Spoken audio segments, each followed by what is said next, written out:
Fiquem à vontade para falar o que quiserem.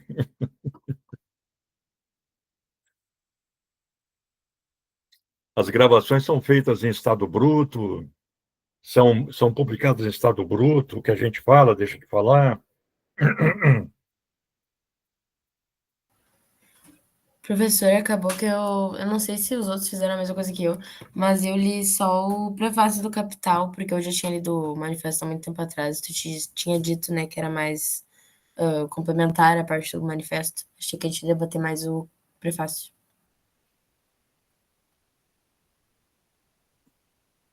Fala, Gabriel.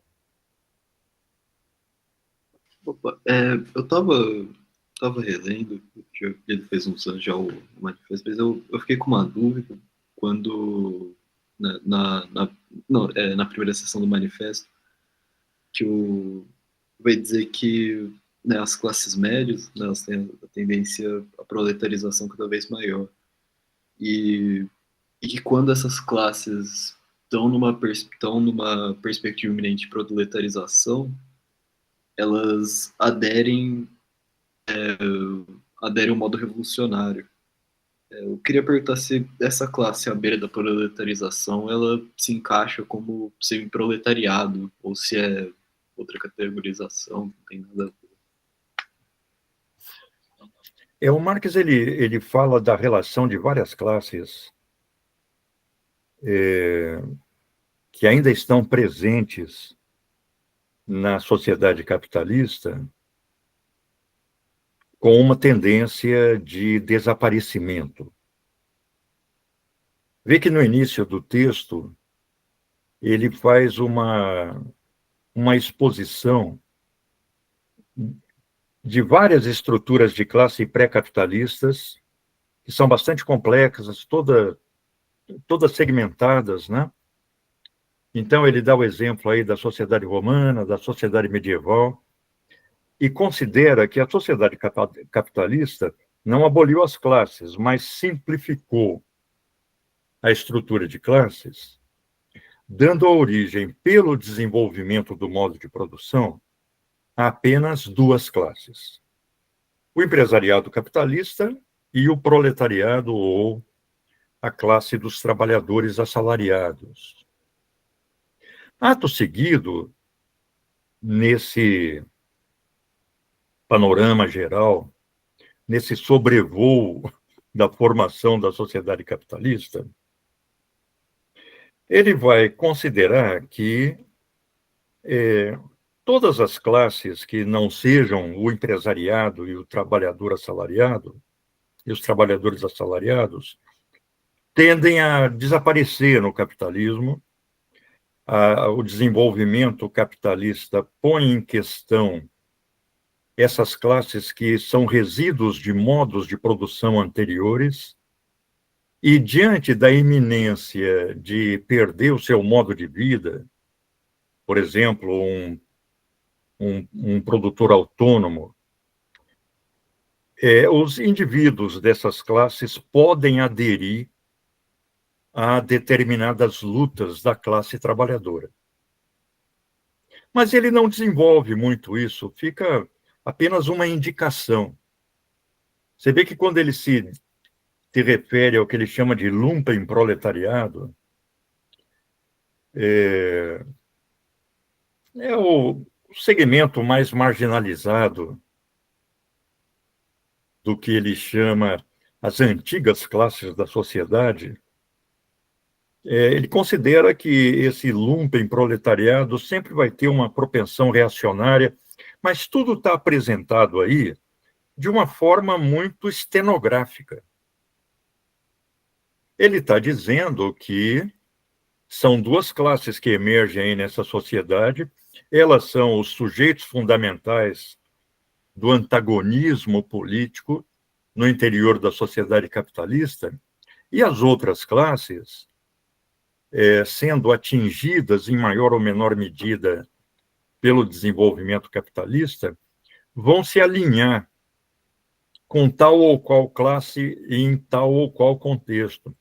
Você vê que ele fala que a classe trabalhadora é mobilizada pela própria burguesia, quando a burguesia está em luta contra classes e estruturas políticas herdadas da sociedade medieval. E aí ele fala, olha, o fato da burguesia mobilizar a classe trabalhadora contribui para jogar a classe trabalhadora na cena política. Já no final do texto, ele vai mostrando como a formação dessa classe trabalhadora vai gradativamente levando a uma atuação política autônoma. O próprio conflito com o empresariado, enraizado na relação econômica, faz com que os trabalhadores, de início, lutem contra um empresário particular, os empresários de um ramo, e chegando a lutas de caráter nacional. Aí ele fala, olha, quando a luta adquire esse caráter, ela adquire o caráter de uma luta de classes. Portanto, adquire um caráter político. Ela deixa de ser uma luta parcial. Ela passa a ser uma luta que diz respeito ao conjunto da sociedade. Então, me parece que nesse texto, ele descreve primeiro a evolução da burguesia, o papel revolucionário dela, como o desenvolvimento do modo de produção capitalista encabeçado por essa burguesia leva à formação do mercado mundial, ao desenvolvimento de novas configurações técnicas, ao desenvolvimento do transporte, etc., etc. Eu acho interessante esse texto porque boa parte dos debates sobre globalização, o Marx já estava mapeando aí. Quer dizer, coisas que hoje aparecem como novidade no discurso, no debate sobre a questão da globalização, já estão presentes no manifesto. Karina. A gente estava comentando, ou é um texto que eu li essa semana, que eu li tanta coisa sobre isso, processo de aculturação. Eu acho que, vendo o que o Marx escreve nesse trecho, ele meio que prevê, ou ele fala, assim, ele aponta, dá para saber nas entrelinhas que a cultura, essa perca de característica própria, característica local ou regional, é também uma forma de dominação, porque quem escolhe aquilo que vai ser a cultura do momento, eu acho, não sei, o produto do momento, ou é a classe dominante. Então, eu acho que a cultura também é uma forma de dominação. Por exemplo, assim, tem né, hoje o celular da Apple, né? É uma coisa que todo mundo gostaria de ter, entre aspas, né? Mas é subordinado a uma grande empresa que cria com marketing. Isso, eu acho que há quase 200 anos ele estava, 100 e poucos anos, ele estava falando sobre isso, quando ainda não existia, já vendo essa necessidade de...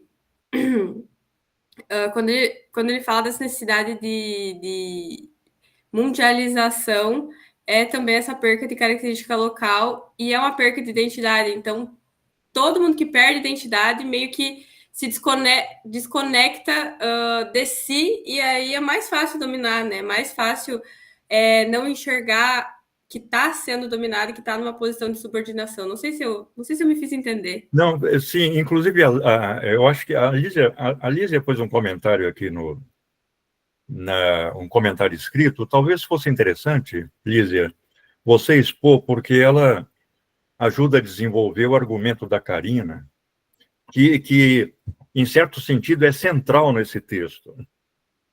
Porque ele está falando da expansão do capitalismo pelo mundo. A formação do mercado mundial vai levando o modo de produção capitalista por toda parte.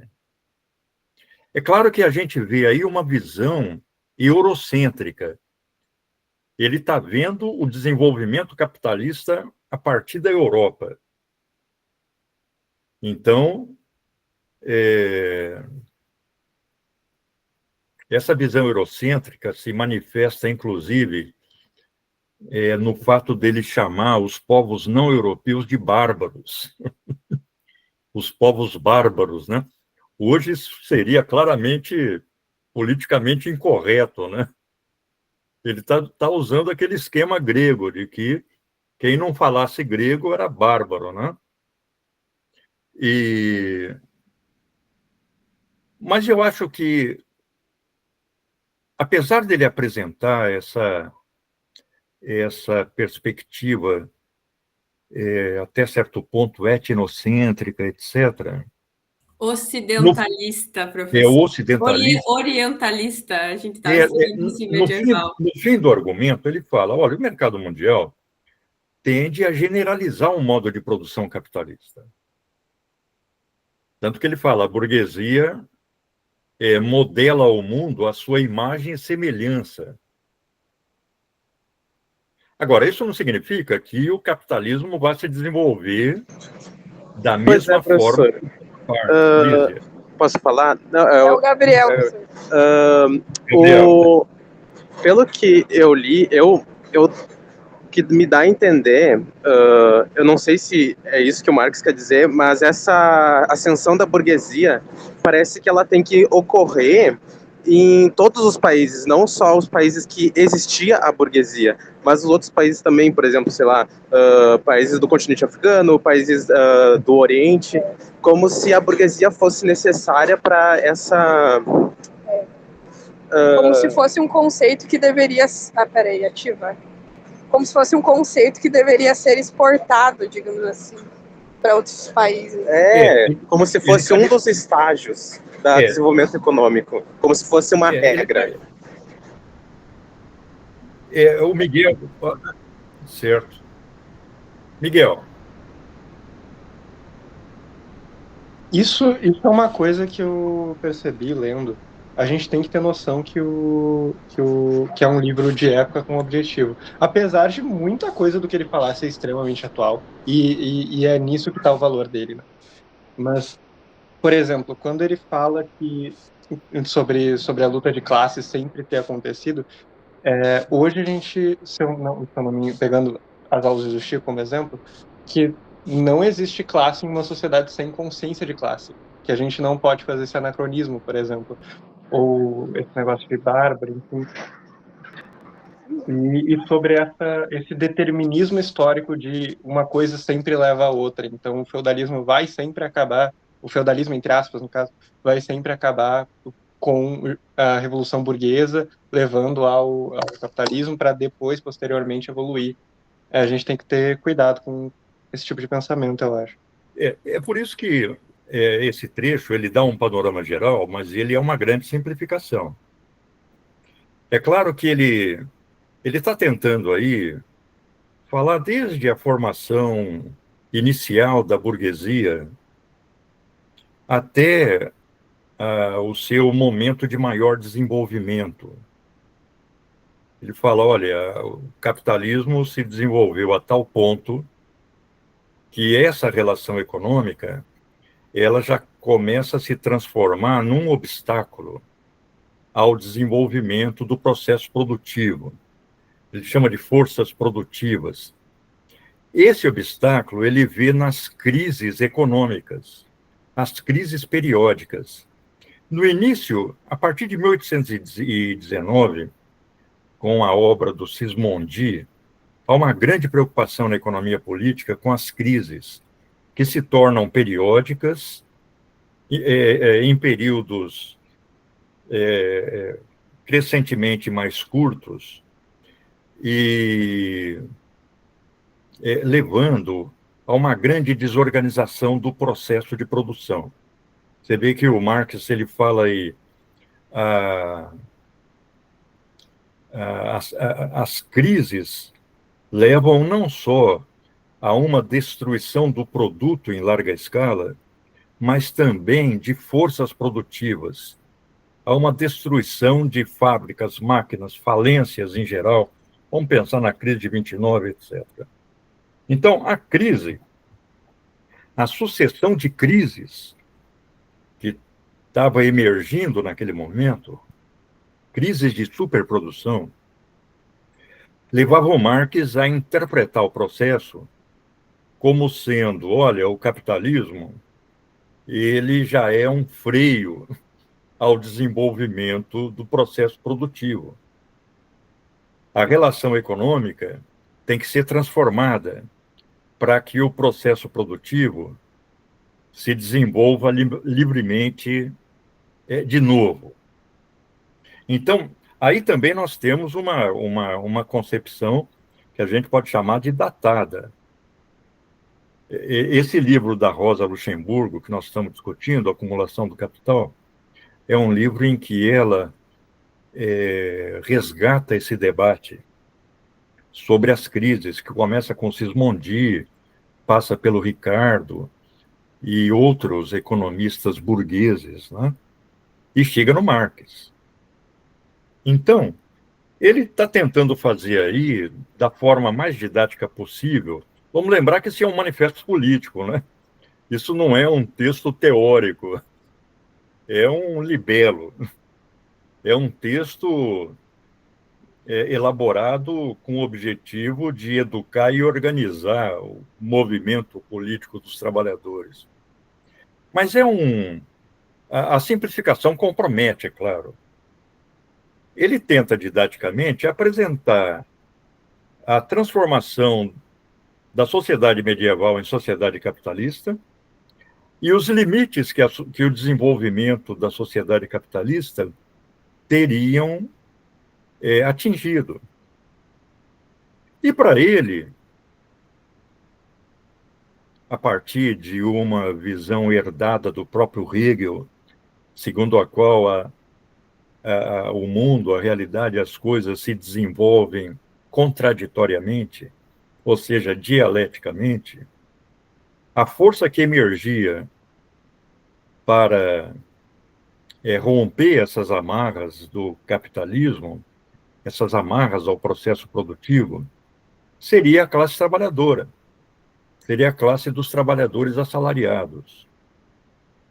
É claro que nós temos que analisar a evolução dessa classe daquele momento até os nossos dias. Naquele momento, você vê, quando o Marx termina o texto, ele já fala num momento de desfecho. Parece que tem uma revolução que ia ocorrer em instantes. Pois é. O que o senhor acha disso quando ele diz que o decaimento da burguesia é inevitável? Pois é, eu acho que ele tem razão no seguinte sentido.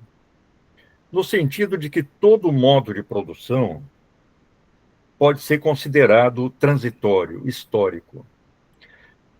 A primeira crítica que o Marx faz aos economistas políticos clássicos, em especial o Adam Smith e os seus seguidores, incluindo o David Ricardo, que ele admirava como um grande cientista, é a de que os economistas burgueses consideravam as leis do desenvolvimento capitalista como leis naturais, portanto, como leis eternas.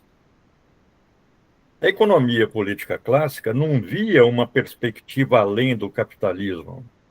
O capitalismo seria a forma ótima, o cume do desenvolvimento do processo econômico. Seria o processo econômico desenvolvendo-se de acordo com leis naturais. Vamos lembrar que essa perspectiva da sociedade como um todo e também dos indivíduos se desenvolvendo de acordo com leis naturais é um debate que começa no fim do século XVI e avança pelas teorias políticas do século XVII e XVIII e impregna na economia clássica. A economia clássica se desdobra a partir dessas teorias políticas do Hobbes, do Locke, do Spinoza, do Leibniz, do Kant, até Hegel. Então, embora Hegel seja um limite e já aponte para a transitoriedade dos processos sociais, ainda que de uma perspectiva religiosa, Os teóricos políticos do século XVII e XVIII e os economistas políticos do século XVIII e início do XIX consideravam que a sociedade e os economistas a economia se desenvolviam de acordo com leis naturais. Essas leis naturais, por sua vez, tinham um conteúdo religioso, porque eram as leis impostas ao mundo pela criação divina. Não havia uma ruptura com a concepção religiosa que se desenvolve nesse período, principalmente a partir da intensa leitura e debates em torno da Bíblia. Miguel, fala. Sobre isso do Marx, ele terminar o livro achando que vai acontecer uma revolução, mais para frente no livro ele cita sobre a revolução burguesa na Alemanha, que está acontecendo na época do manifesto, se eu não me engano. Eu não vou lembrar que capítulo era esse, mas eu não sei nem se era no primeiro, faz um tempo que eu li. E eu acho que ele realmente acreditava que logo após a Revolução Burguesa já ia se estruturar o proletário na Alemanha e ia ter uma revolução socialista na Alemanha. E eu acho que ele estava pensando que ia ser não necessariamente imediatista, mas a impressão que eu tive é, tipo, não ia demorar. Não ia ser um processo transitório lento. Aí nós temos que considerar um outro aspecto. Eu vou deixar isso para um pouquinho mais para frente, só para completar essa questão da economia se desenvolvendo de acordo com leis naturais. A crítica que o Marx faz aos economistas clássicos é essa. Ele fala, olha, a sociedade capitalista, ela não é eterna, ela é transitória, ela é histórica. Então, nesse sentido, é uma forma social que, mais cedo ou mais tarde, vai ceder lugar a uma outra forma de organização da sociedade. Assim como a sociedade medieval tinha sucedido a sociedade escravista, etc. É uma simplificação aquela sequência que o Marx também didaticamente apresenta no prefácio da contribuição à crítica da economia política, quando ele fala que a história passou por grandes fases, né? Uma fase que antecede a propriedade privada, uma fase de comunismo primitivo, uma fase escravista, uma fase medieval, uma fase burguesa, e o que viria depois disso seria uma fase comunista. Nesse próprio prefácio, ele menciona, por exemplo, o modo de produção asiático, cuja análise quebra por si mesma essa simplificação de uma história evoluindo a partir de uma sucessão linear de modos de produção. De qualquer forma, a perspectiva do Marx é de que a sociedade capitalista é histórica, portanto, transitória. Ele nunca, exceto em observações muito genéricas, de vez em quando ele faz essas observações no Capital, mas não avança. Ele não faz presunções sobre como deveria ser essa sociedade futura. Gabriel. Só uma dúvida que eu fiquei em relação à sociedade atual, que tem um processo, eu acho que um exemplo disso é tipo a Inglaterra, no governo da Thatcher, de que destruiu algumas coisas de base, né? Tipo os mineradores e tal. Essa coisa do capitalismo contemporâneo em alguns países centrais não ter talvez tantas indústrias quantos antes, ou talvez quanto fosse pensado. Isso daí é uma impressão, ou eu não sei se deu para entender, eu não estou conseguindo sintetizar bem, mas essa questão da destruição dessas indústrias de base e tal. A China está tendo para o caminho contrário, está meio que se tornando a indústria do mundo, mas eu não sei se eu não estou conseguindo fechar bem. Não sei se deu para entender essa coisa de alguns países, tipo a Inglaterra, passarem nesse processo de fechamento, diminuição dessas indústrias de base. Por que isso acontece, assim? Não sei. Olha, nós teríamos...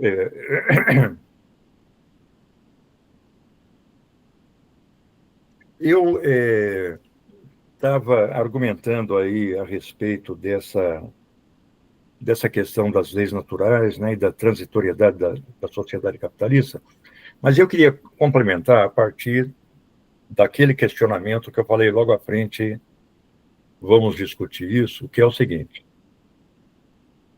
a visão política do Marx, ela foi se transformando.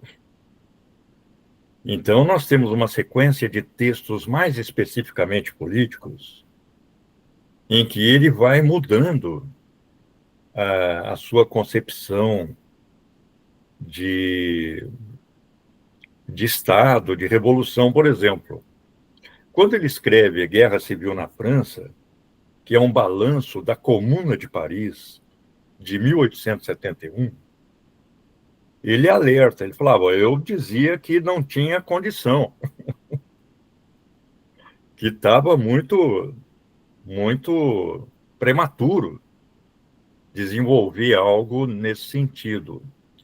Mas como o operariado de Paris avançou nesse sentido, eu vou me pôr do lado do operariado de Paris, quer esteja prematuro ou não, Lucas.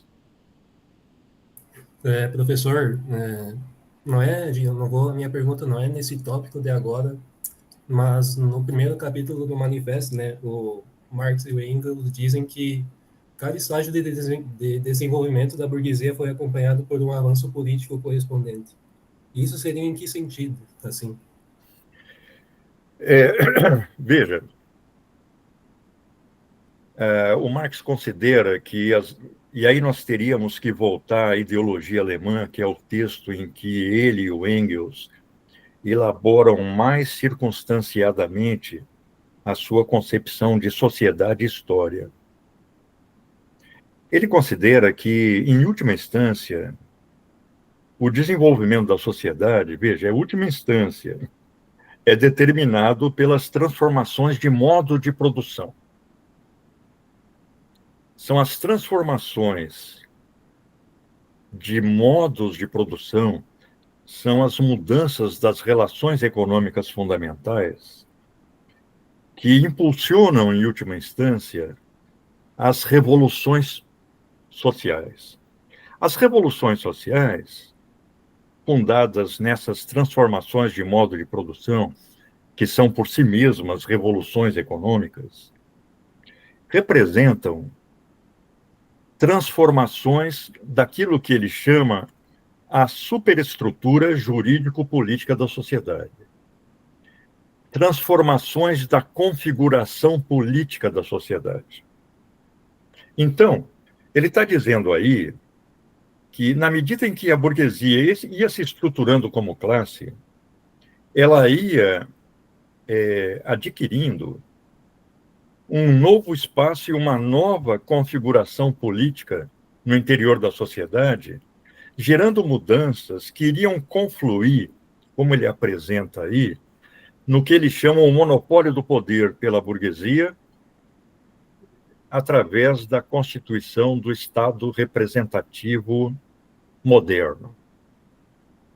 Então, ele está dizendo aí que há um paralelismo entre as transformações econômicas do desenvolvimento do capitalismo, que significam uma transformação das classes constitutivas do capitalismo, e as transformações políticas e culturais.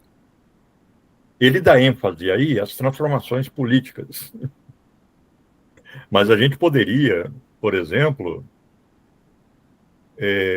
ilustrar as transformações culturais desse período com a Reforma Protestante, com o grande debate político dos séculos XVIII e XIX, do século XVII e XVIII, com o desenvolvimento da ciência, por exemplo, que vai ser um elemento crucial para o desenvolvimento do capital. Então, simultaneamente com o desenvolvimento da relação econômica e das classes constituídas por essas relações econômicas capitalistas, ele está afirmando aí que há um simultâneo. Claro, não é um processo simples, é um processo de transformações sociais complexas, mas há um simultâneo processo de transformações políticas até que a burguesia monopolize o poder, chegue ao poder. Através das revoluções inglesas, da Revolução Americana, da Revolução Francesa.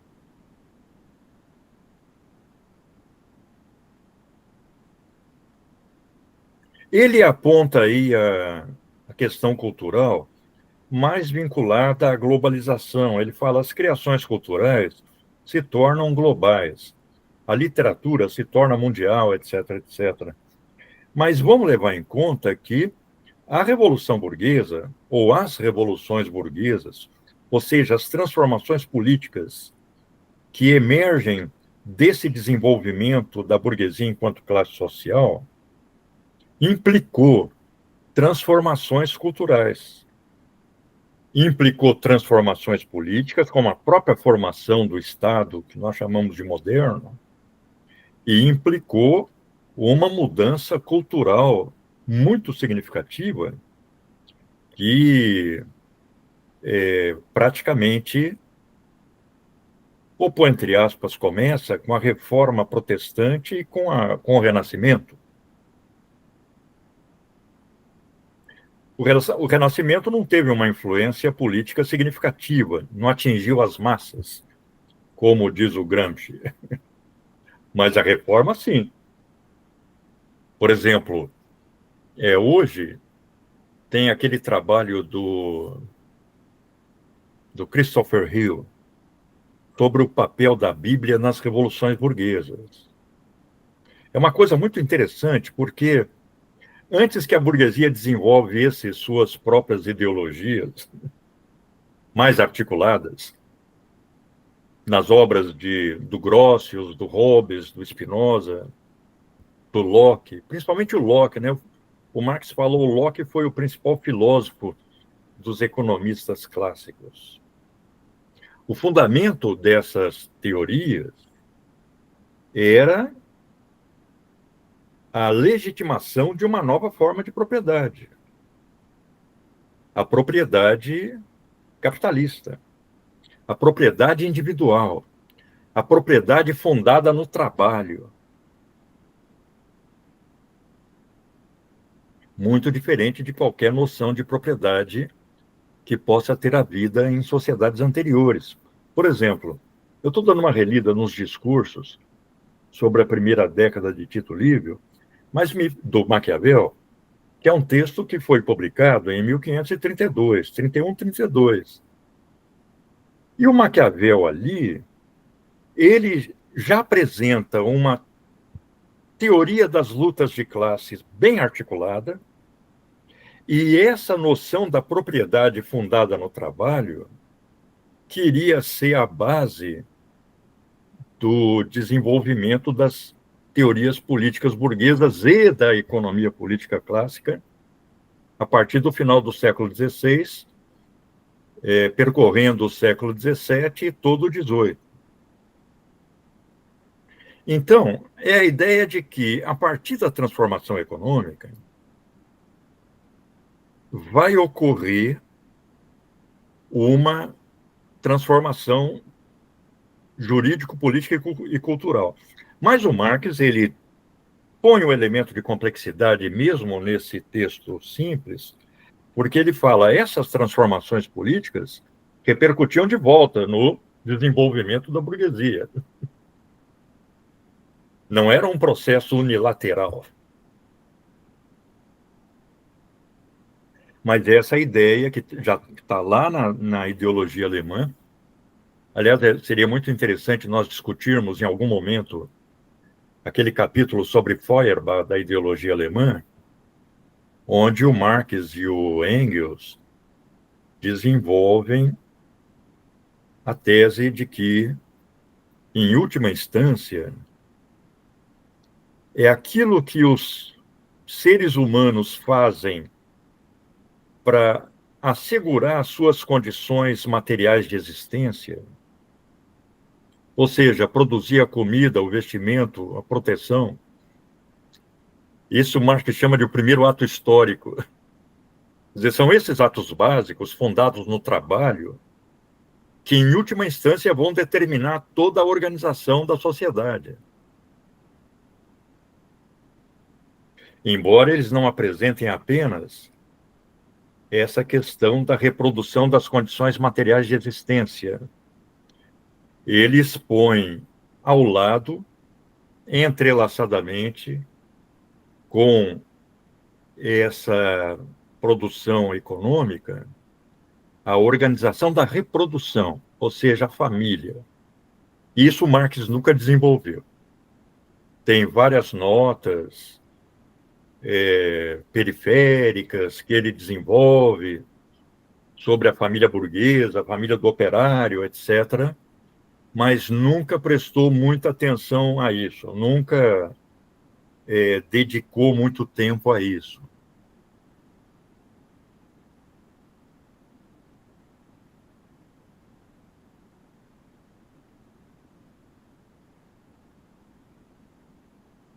Vamos lembrar que o Marx e o Engels estavam se confrontando inicialmente, lá na juventude, em textos como A Ideologia Alemã, com os neo-hegelianos, com Hegel, com o idealismo alemão.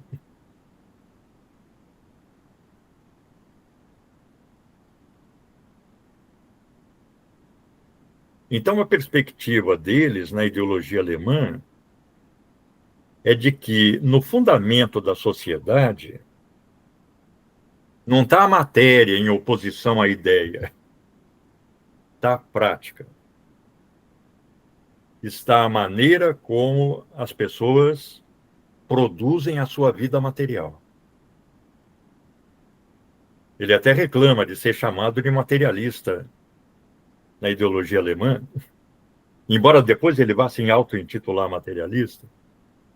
Ele fala, olha, se quiserem nos chamar de materialista, pelo menos nos chamem de materialistas práticos, porque para nós a praxis é o centro da argumentação teórica. Professor, a Manu botou uma pergunta ali no chat, eu vou ler, que eu achei bem interessante, eu também gostaria de saber. Ela botou assim, ó, isso de ser etapista começa com um discurso sobre a África, de termos nascido lá, estágio inicial, portanto primitiva, até alcançar o apogeu que seria na Europa. Aí ela está perguntando se o Marx adota essa visão de linearidade do mundo ou se essa linha de evolução ele enxerga isso só para o capitalismo, socialismo e comunismo. Olha, o Marx, na maior parte da vida dele, ele passou lendo para escrever o Capital. Então, a maior atividade intelectual dele foi escrever o Capital. Claro, ele era jornalista também, jornalista no sentido de contribuir com jornais. Ele ganhava dinheiro escrevendo matérias para jornais americanos e tal. Muitas vezes ele não tinha tempo de escrever a matéria para o jornal, o Engels escrevia para ele. Agora os críticos estão tentando separar o que foi do Engels e que foi do Marx, mas o núcleo da atividade intelectual do Marx foi a crítica da economia política. Nós vamos ver que o Capital é uma obra gigantesca. É uma obra que tomou o tempo dele até a insuficiência, porque ele não conseguiu concluir o projeto do Capital. Então, ele está analisando o Capital, a maior parte da vida dele, ele se dedica a analisar o que ele chama de leis tendenciais do modo de produção capitalista. De vez em quando, ele elaborava um texto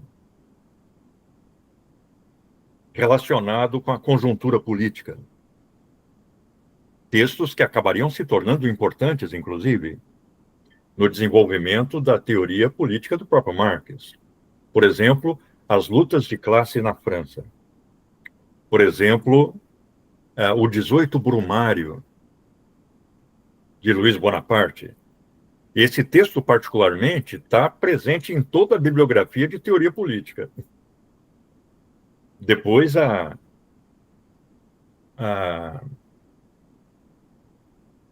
Guerra Civil na França, que foi uma avaliação da Comuna de Paris. Mas, concentrado na elaboração do Capital, a gente vê no Capital, esparsas pelo texto, muitas notas sobre uma possível sociedade futura. Mas ele não fala como chegar lá, ele só fala, olha, se a produção fosse organizada planificadamente, isso não ocorreria. Mas ele não detalha, né? Ele simplesmente contrapõe uma economia que pudesse ser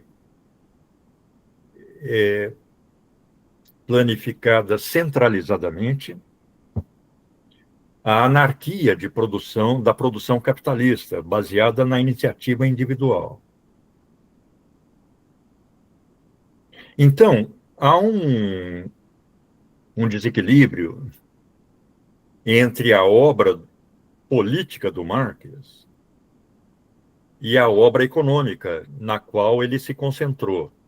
Eu vou pôr econômica entre aspas, porque o Capital, ele traz embutido no texto uma crítica de toda a teoria política burguesa.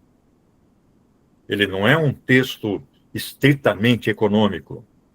Na medida em que ele desenvolve uma crítica das relações de propriedade, ele está desenvolvendo uma crítica de toda a teoria política burguesa que se fundamentou sempre na legitimação da propriedade. Você pega o Leviatã, ou pega o segundo tratado sobre o governo, ou pega o tratado político, ou o tratado teológico político do Spinoza, o centro do argumento é a propriedade.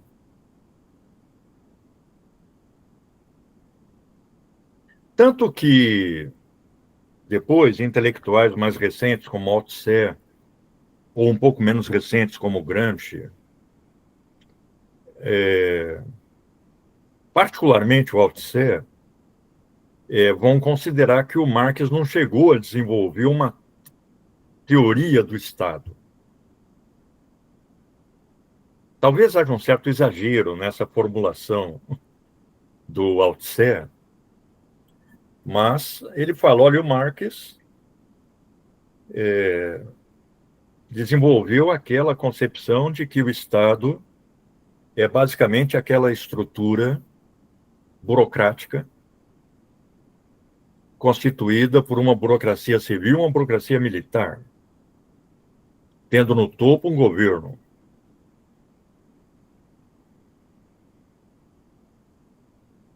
Mas por que ele não se dedicou a isso? Por exemplo, no final do livro 3, há notas sobre o desenvolvimento das classes e do Estado, mas é meia página. Foi inacabado.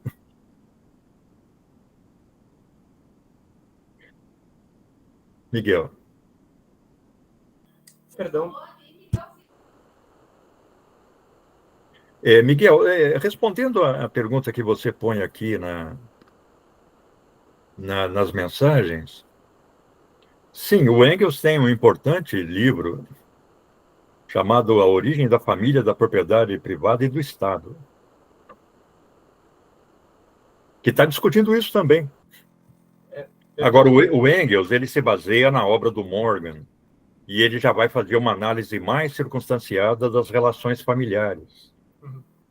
Algo que não estava presente na argumentação dele nem do Marx nos textos juvenis. Vamos lembrar que o Manifesto é um texto de 1847, publicado no início de 1848. O Marx apresenta conceitos econômicos aí no Manifesto que depois ele não só abandonaria, como criticaria. Por exemplo, aí no Manifesto, quando ele está falando do desenvolvimento da classe trabalhadora, ele usa o conceito de valor do trabalho, ou preço do trabalho.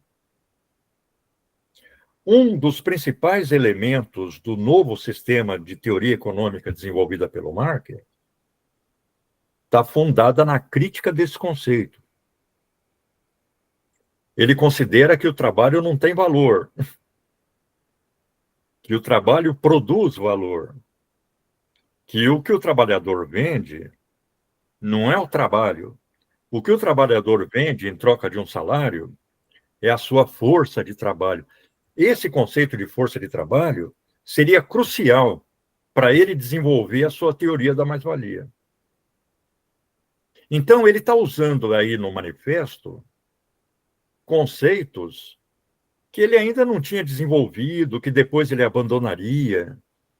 É um texto juvenil esse. Não vamos pensar, só um momentinho, Miguel, já te passo a palavra. Não vamos pensar que o Marx e o Engels já pensaram tudo amadurecidamente desde o início. A teoria deles foi se desenvolvendo. O Marx, ele abandonava pontos de vista, mudava o ponto de vista, mas ele nunca fala que mudou o ponto de vista. Você tem que ver na obra dele. Por exemplo, entre a contribuição e a crítica da economia política e o Capital, há diferenças na teoria do valor que ele desenvolve.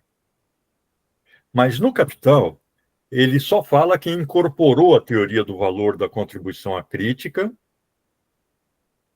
e só que ele dá uma outra configuração.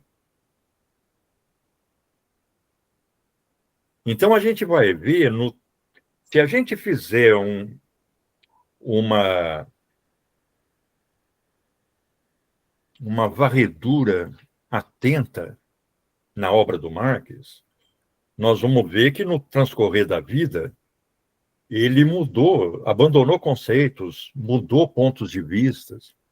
Por exemplo, tem conceitos do Adam Smith que ele aceita sem crítica nos manuscritos de 44, que depois ele vai criticar ferozmente no livro 1, no livro 2. Vamos levar em conta que o Marx, como todo intelectual, passa por um processo de desenvolvimento pessoal. Em certo sentido, a dogmatização da obra do Marx levou a uma abordagem religiosa da obra do Marx, como se tudo que ele escreveu fosse a verdade.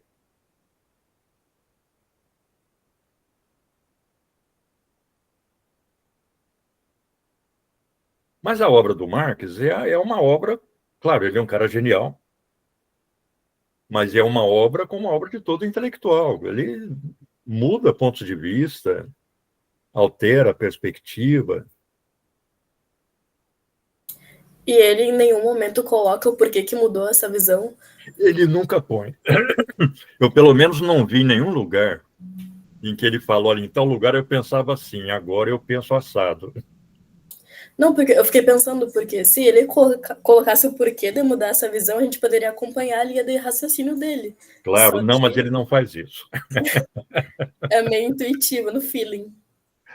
Ele nunca faz isso. Quando ele muda o ponto de vista, ele deixa para lá Agora, quando ele mantém o ponto de vista, por exemplo, tem pontos de vista na miséria da filosofia, e ele mantém a vida toda.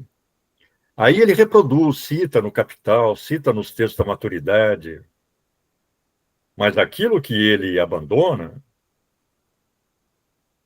ele põe uma pedra em cima. Se você quiser descobrir, fica por sua conta. Ele é low profile, gente.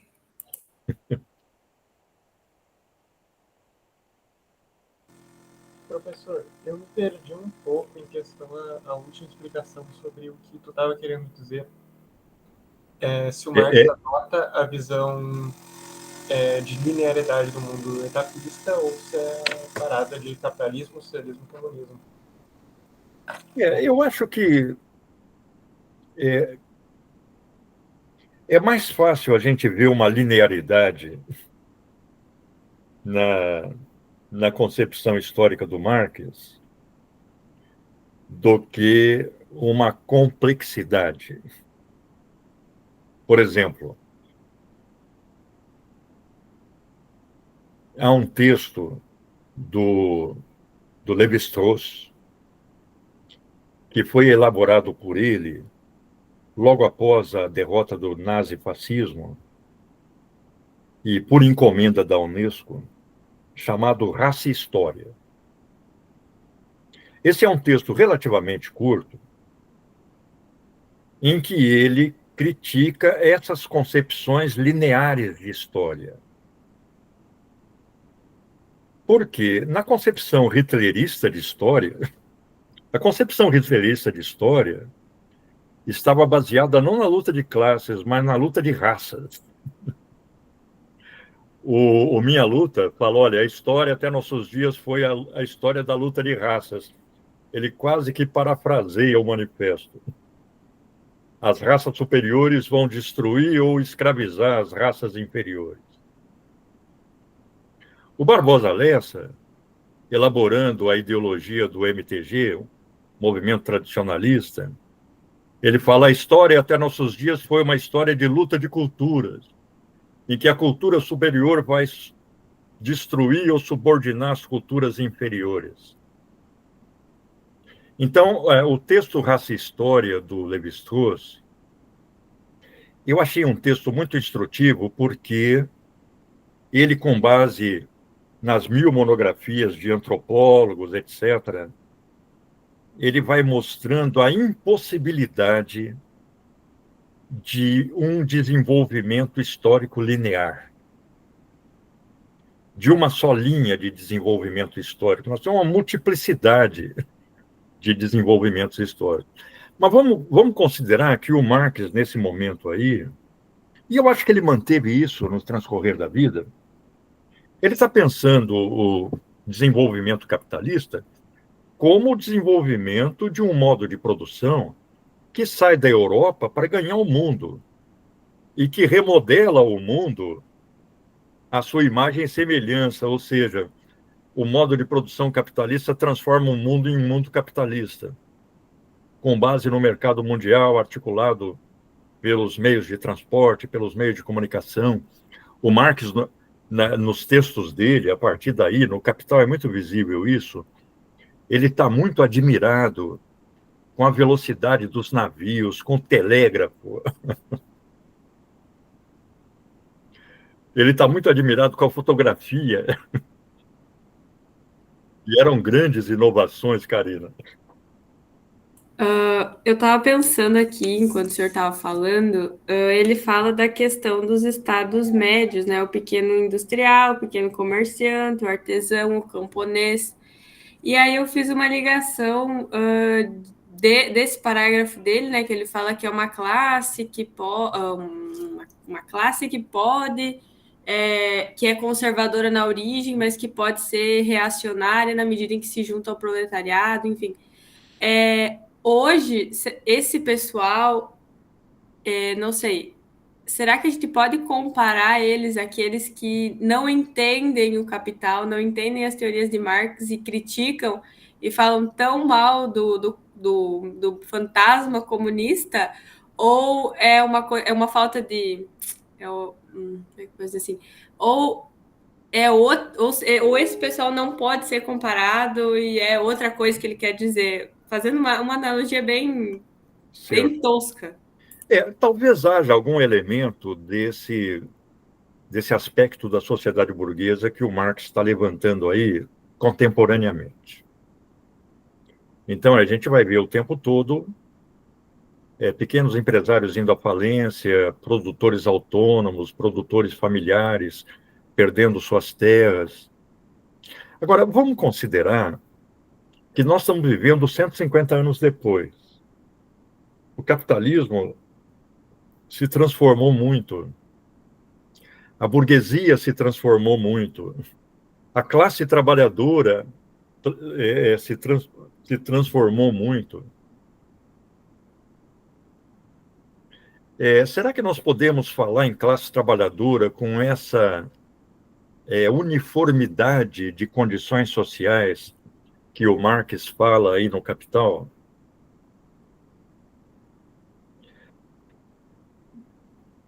Talvez nós tenhamos, talvez não, com certeza temos que analisar o desenvolvimento ulterior. Aquelas revoluções que levaram ao socialismo na Rússia, 1905, 1917, formação da União Soviética, de um modo de produção que parecia ser um modo de produção superior ao capitalista, nunca ultrapassou, nem tecnicamente, o modo de produção capitalista, sempre foi subordinado. E quando se desenvolveu a tecnologia digital, a microeletrônica, etc., num processo que aquele livro Fim de Milênio descreve com certo detalhe, aquela centralização planificadora altamente burocratizada da União Soviética só sobrou. E a Rússia virou capitalista, baseada na iniciativa privada. E muitos oligarcas do regime soviético se transformaram na nova classe dominante. A China mantém elementos daquele modo de produção de planificação centralizada, mas combinado com um acelerado desenvolvimento capitalista que a China não controla propriamente.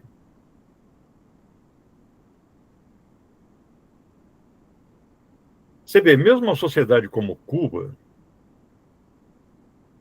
quando desabou o sistema socialista, e Cuba era muito dependente da União Soviética, dos países socialistas em geral, imediatamente os cubanos já fizeram associações com empresas capitalistas, espontaneamente foi se desenvolvendo a pequena produção em Cuba, de início combatida pelo regime, depois o regime percebeu que não dava para combater aquilo.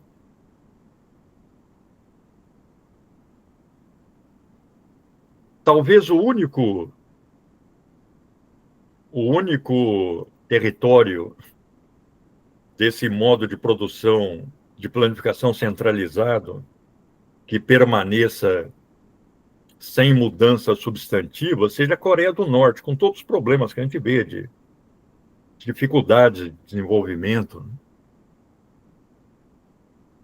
Então, muita água já rolou debaixo da ponte. O Marx está vivendo um momento de revolução industrial, de maquinização da produção, de expansão capitalista pelo mundo. É isso que ele ilustra nesse texto. Miguel. Uma coisa que eu me espantei muito quando eu li o Manifesto da primeira vez é que, além de criticar o capitalismo, o Marx também elogia. Ele fica admirado justamente por o capitalismo ficar revolucionando constantemente os meios de comunicação, transporte, enfim. E eu entendi o manifesto como tipo, vamos fazer melhor. Acho que a gente consegue. Uma manifestação justamente para chamar para fazer uma coisa melhor, sabe? Claro, ele vê a burguesia como uma classe que foi revolucionária. Sim, ele está vivendo a época que ela foi. Que ela é. Ele falou, nenhuma época anterior viu tantas transformações. Tanto que ele considera, e isso ele expressa no Capital, que o modo de produção capitalista é um modo de produção que se transforma o tempo todo. No manifesto, nesse trechinho, ele fala, no Capital vigora o princípio de que tudo o que é sólido se dissolve no ar. Isso não é um dito novo, é um dito lá do manifesto, né? Porque o tempo todo, nas condições da concorrência, os capitalistas estão buscando a inovação tecnológica, como nós vamos ver no Capital. No Capital, ele estrutura, teoricamente, esse processo. Então, para ele, a burguesia teve um papel revolucionário na história. Mas, no momento que ele está escrevendo, ele acha que a burguesia já se transformou numa classe reacionária.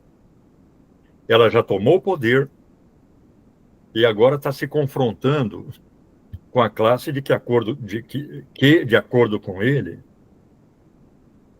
representaria o impulso histórico revolucionário, que é a classe dos trabalhadores assalariados. Porque ele está vivenciando o conflito entre burgueses e proletários. A classe operária estava lutando mesmo para melhor salário, melhores condições de trabalho, regulamentar e depois eliminar o trabalho infantil, regulamentar o trabalho feminino. Estava lutando por direitos políticos, direito de voto, direito de se organizar politicamente. O antagonismo... Veja o seguinte, o Marx está escrevendo na primeira metade do século XIX. As revoluções burguesas tinham ocorrido um pouco antes. A Revolução Francesa é de 1789. É claro, é todo um processo, mas a burguesia chega ao poder a partir desse ano. Então, ele tem, em retrospectiva, uma burguesia revolucionária muito recente,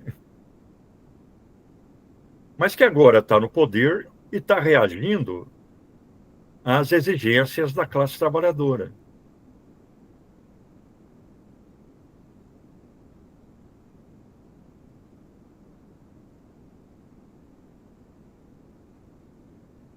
Aí, quando ele analisa as crises de superprodução, ele fala, olha, a relação burguesa, um modo de produção capitalista, já é um freio ao desenvolvimento das forças produtivas. Essa relação econômica tem que ser suprimida para que as forças produtivas possam se desenvolver livremente.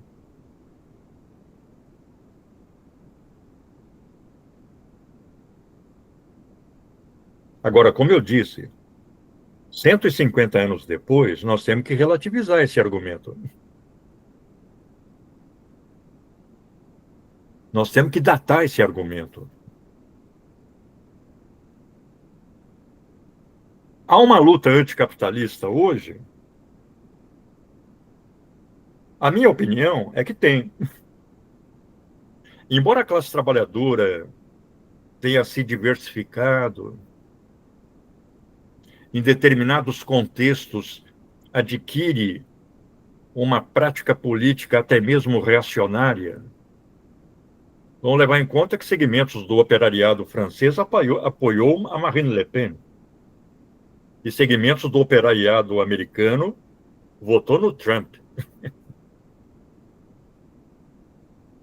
Mas, volta e meia, essa classe trabalhadora que vai se modificando de acordo com a mudança do modo de produção e no suceder das diferentes conjunturas políticas, ela emerge como uma classe anticapitalista. E aí aparecem manifestações de milhares de trabalhadores assalariados na Inglaterra, na Espanha. Além dos trabalhadores, já te passo, Gabriel, além dos trabalhadores assalariados, que são submetidos a formas de exploração tão brutais quanto aquelas que o Marx analisava na época, Isso pode não ocorrer na Suécia, mas ocorre no Brasil, ocorre na Índia, ocorre na África, ocorre na Ásia. O trabalho das mulheres, o trabalho infantil, a jornada de 14, 16 horas, isso está presente. Mas superpondo-se a esse antagonismo intrínseco à relação capitalista de produção, nós temos novos antagonismos que se somam ao primeiro. Por exemplo, o movimento feminista, que adquiriu caráter autônomo. O movimento antirracista, o movimento anticolonial. Por exemplo, hoje, o movimento anticolonial já começa até a cair no esquecimento, mas, por exemplo, nos anos 60 e nos anos 70, as lutas anticoloniais estavam presentes na imprensa o tempo todo. Era a luta contra o apartheid na África do Sul, na Rodésia, hoje Zimbábue. Era a luta contra o colonialismo português em Angola, Moçambique, Guiné-Bissau, Cabo Verde. Em países árabes, em países asiáticos.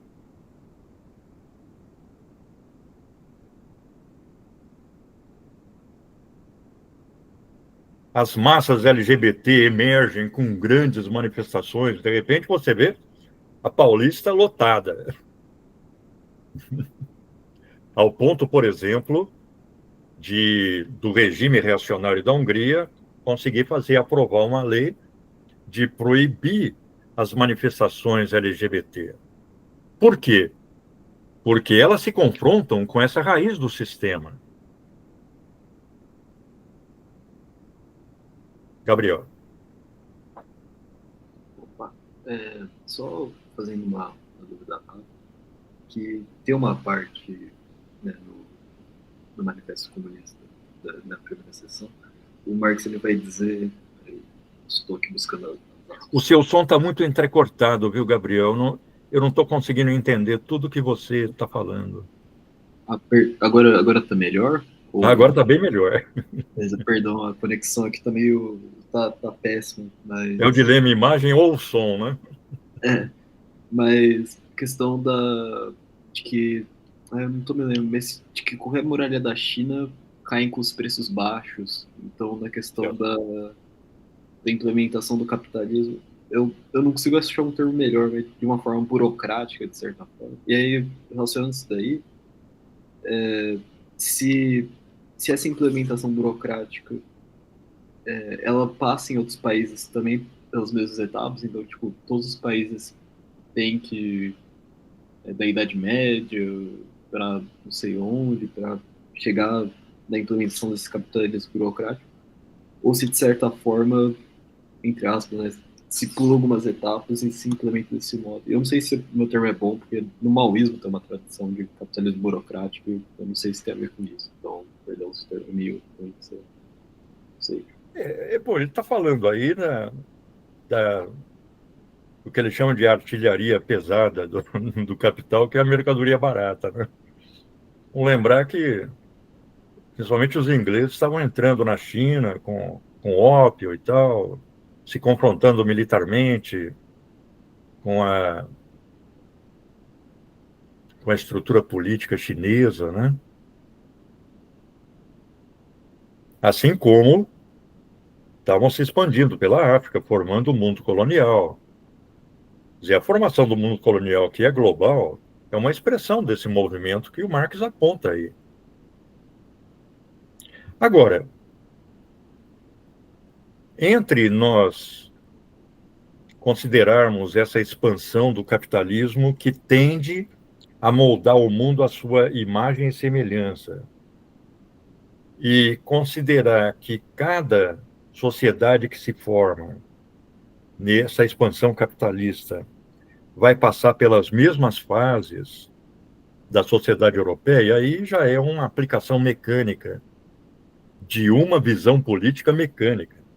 Você vê, por exemplo, no Brasil, houve momentos em que teóricos do Partido Comunista tentavam enquadrar o desenvolvimento da sociedade brasileira no esquema escravismo,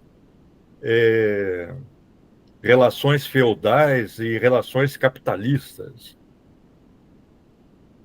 aplicando um esquema que tem que ser posto de lado em benefício da análise específica do desenvolvimento de cada país, de cada sociedade. Fala, Gabriel.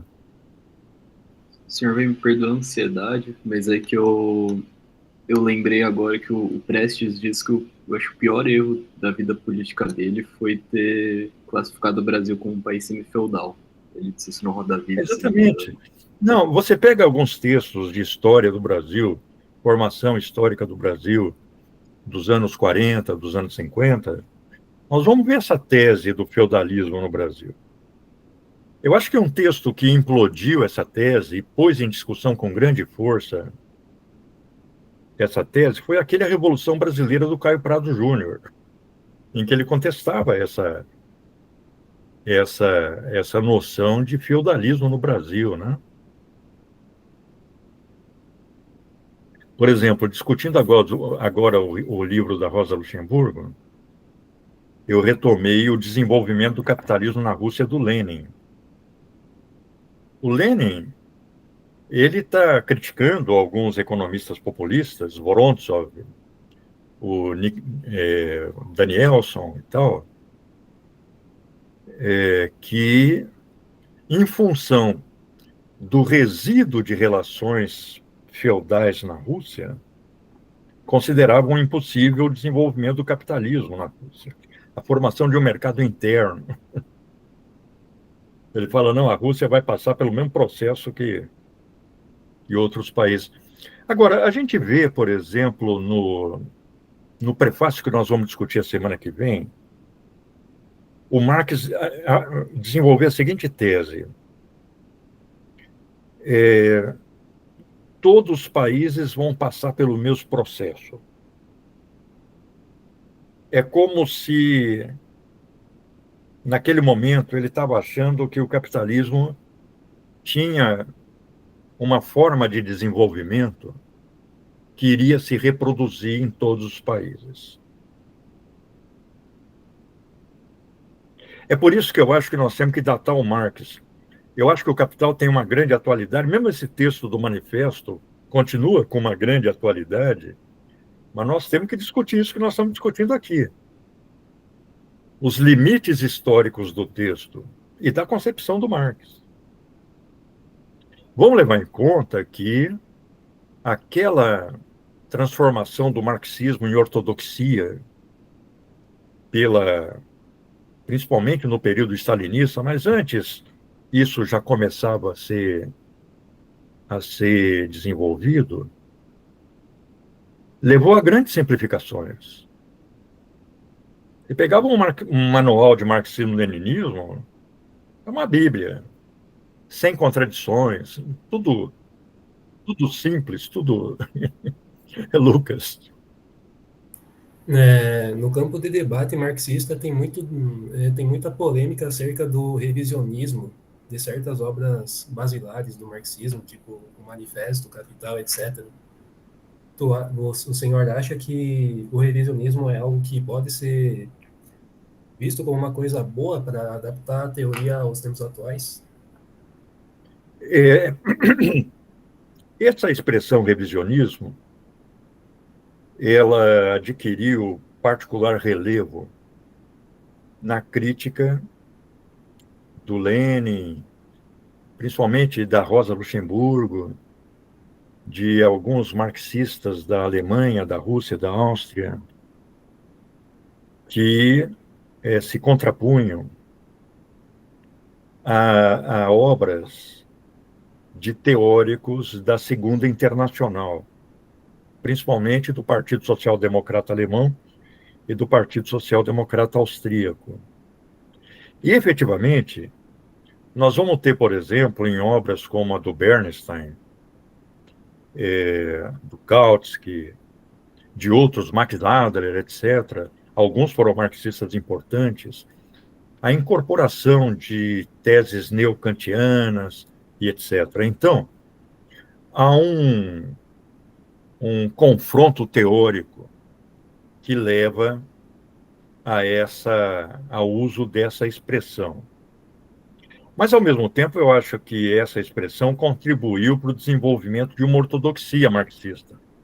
Por exemplo, o Estado e a Revolução do Lenin, eu acho uma obra importante para nós analisarmos a concepção de Estado do Marx e do próprio Lenin.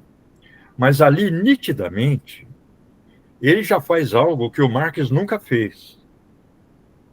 Ele está criticando o terceiro, está criticando o Kautsky, por exemplo, está criticando o Bernstein, a partir de uma formulação ortodoxa da obra do Marx. Ele fala, o Marx nunca disse isso, você está se confrontando com o Marx. O Marx nunca, em todo o debate que ele desenvolveu, apelou para um corpo teórico a ser respeitado. Até porque ele era um iconoclasta teórico. Então, ele sempre discutia, renovava os pontos de vista, como eu disse há pouco, estava sempre discutindo com as pessoas e desenvolvendo o ponto de vista dele, livremente. Agora, o Lenin já faz um desenho da teoria do Marx, um desenho da teoria política do Marx, e confronta esse desenho acabado da teoria política do Marx com aqueles que estavam abandonando o marxismo. Então, a palavra revisionismo emerge aí. Só um momentinho, Gabriel, já te passo. Mas vamos levar em conta também que o marxismo se desenvolveu em contextos históricos e em países diferentes. E isso contribuiu para que o marxismo não fosse um corpo teórico homogêneo. O marxismo se desenvolveu como um corpo teórico muito heterogêneo. Quando você pega aí uma história mais circunstanciada do marxismo, esse pluralismo teórico interno àquele universo dos que se intitulam marxistas vai emergir com grande clareza.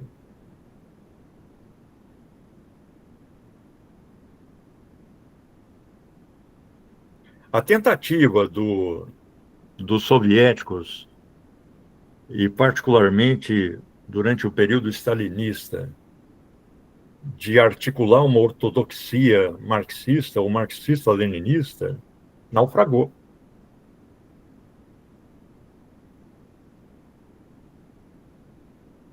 Eu não estou me lembrando o nome do autor agora, mas alguém se lembra daquele que escreveu Considerações sobre o Marxismo Ocidental? É figurinha carimbada aí, conhecido, mas eu não estou lembrando o nome dele agora. Ele aponta esse pluralismo do pensamento marxista.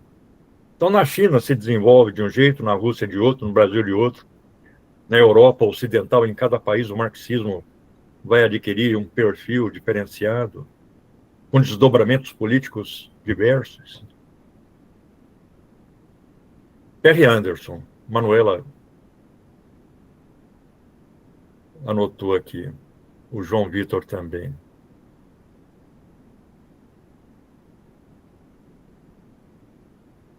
O que nós temos em torno da obra do Marx é um grande debate, elaborações diferentes. Por exemplo, eu vou, a partir da semana que vem, desenvolver um debate sobre a obra do Yevgeny Pachucanes, chamada Teoria Geral do Direito e Marxismo. E aí você começa a levantar a bibliografia, e aí você já começa a encontrar uma crítica marxista à Teoria Geral do Direito e Marxismo. Então, quando se fala em marxismo, nós estamos falando num universo teórico plural, com correntes diversas, intelectuais diversos que se confrontam entre si.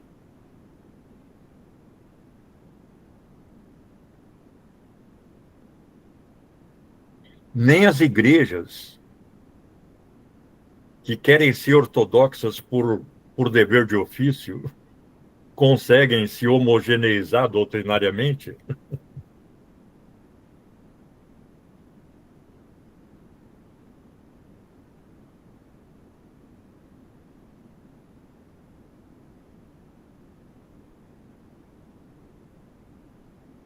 É por isso que eu acho que nós não devemos idolatrar Marx. Gabriel e Miguel. Pode ir o Gabriel primeiro, tá mais tempo.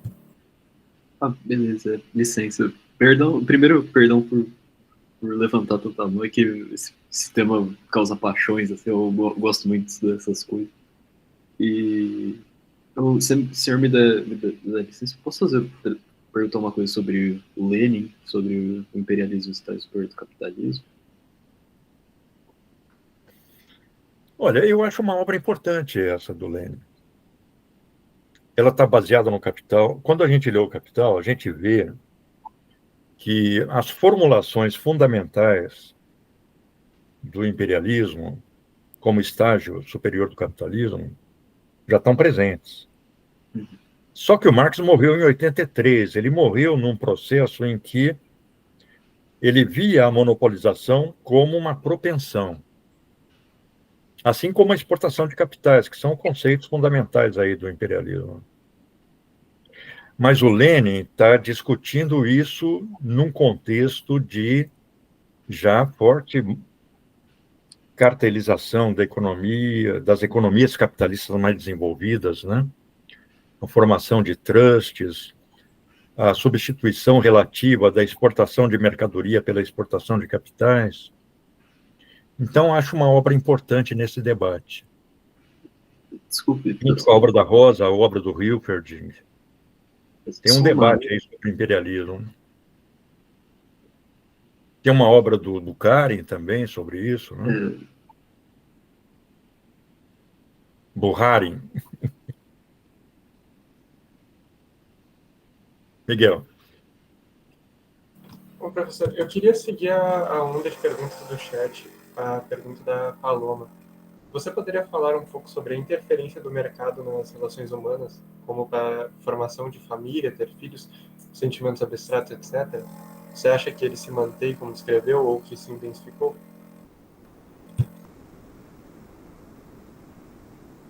Olha, obviamente que um modo de produção fundado na troca de mercadorias, em que a própria força de trabalho é transformada em mercadoria, e essa é a especificidade do modo de produção capitalista. As relações de troca vão permear em maior ou menor medida todas as relações sociais. O Marx exagera nas cores aí, né? É no bom sentido da palavra, dizendo que o sentimentalismo de família e tal, tudo isso é substituído pelo cálculo econômico, pela propriedade privada. Família do operário, isso praticamente não ocorre, porque o operário ou não tem propriedade ou tem uma propriedade irrelevante. Você vê que hoje é até possível fazer divórcio online para quem não tem propriedade, o que é o caso da maioria. Mas as famílias burguesas, basicamente, pautam suas relações sociais pelas relações de propriedade, pela herança, pela divisão de propriedade. Os casamentos pautam-se por relações de propriedade. Então, isso está muito presente na família capitalista.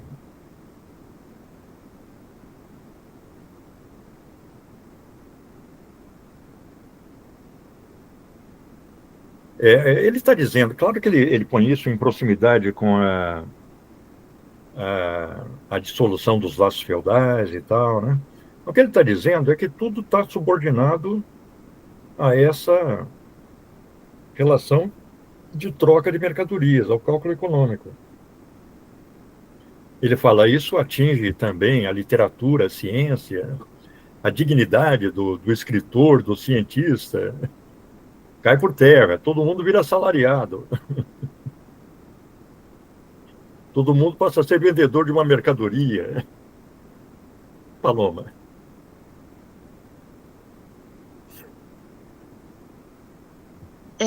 Sobre, tipo, a pergunta que a gente fez é que eu e a Paloma, a gente estava lendo e criou um debate principalmente sobre como é atual esse, tipo, como hoje em dia está bem mais forte, por exemplo, no caso dos sentimentos abstratos, que a gente vê muito na internet, assim, tipo, postagens. Ah, se você é pobre, você não devia namorar, porque você vai perder tempo gastando dinheiro namorando. Pra você namorar comigo, você tem que, sei lá, ganhar 5.000, ou que pobre não pode ter filho. Então, tipo, tá sendo um debate que anda junto também com essa questão de Claro. da liquidar. Ai, não sei qual falar, mas questão liquidez da sociedade também. Então, acho que os dois estão se encontrando e tá cada vez mais difícil as pessoas criarem conexões. Exatamente, tipo, até a felicidade, por exemplo. Ah, a galera fala dinheiro não compra felicidade, mas hoje em dia Dinheiro não compra felicidade, mas manda buscar. Falta tudo na nossa vida, então acaba... Claro. Perdi o desfecho. Aliás, Interrompeu o diálogo. Aliás, existe um grupo de youtubers que é o maior dínamo ideológico dessa subordinação das relações sociais, inclusive das relações pessoais, das relações humanas, relações de mercado.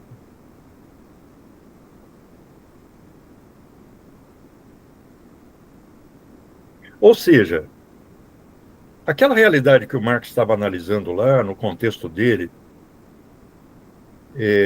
está presente entre nós. Se modificou, se desenvolveu, tem que ser decodificado de uma outra forma.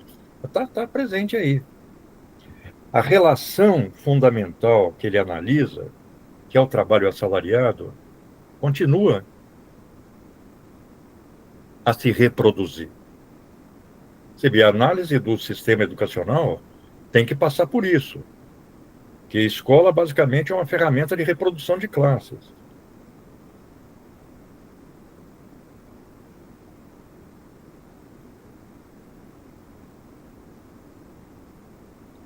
Então, esse discurso sentimentalista, etc., ele logo vai se chocar com a barreira do cálculo econômico, das relações de mercado, das relações capitalistas, a forma adquirida com a propriedade, pela propriedade privada. Você vê, famílias são super unidas, até morrer um e ter que dividir a herança. De repente, vira uma confusão total.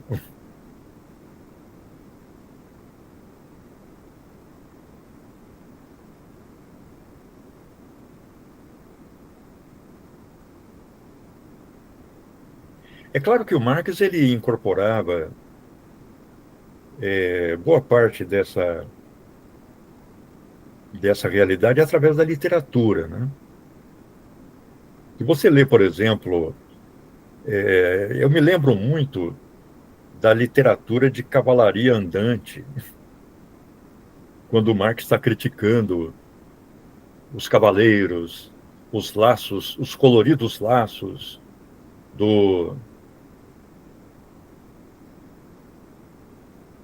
entre subordinados e chefes na sociedade medieval. Por exemplo, você vê, Paloma, que o Dom Quixote é uma crítica aos livros de cavalaria andante. No capítulo 6 do Dom Quixote, quando o padre e o barbeiro vão ver a biblioteca do Dom Quixote e queimar todos os livros, eles encontram lá o Amadis de Gaula. São 4 livros. Eles falam, nossa, esse é o paradigma. Ele não usa o termo paradigma, ele fala, esse é o livro dogmatizador de seitas. Ele fala do livro algo que o Thomas Kuhn, 300 anos depois, vai falar do desenvolvimento da ciência. E aí, quando a gente lê o Amadís de Gaula, que é um texto muito interessante, a gente vê uma literatura calcada nessas relações medievais. E é isso que o Marx está falando aí. Aquelas demonstrações de força, que são as justas de cavalaria, que se combinam com a mais preguiçosa indolência. Ele fala, o capitalismo acaba com tudo isso, é trabalho, trabalho, trabalho, trabalho. Aí ele que fala, o capitalismo, o capital criou obras que iriam fazer admirar todas as sociedades anteriores, né?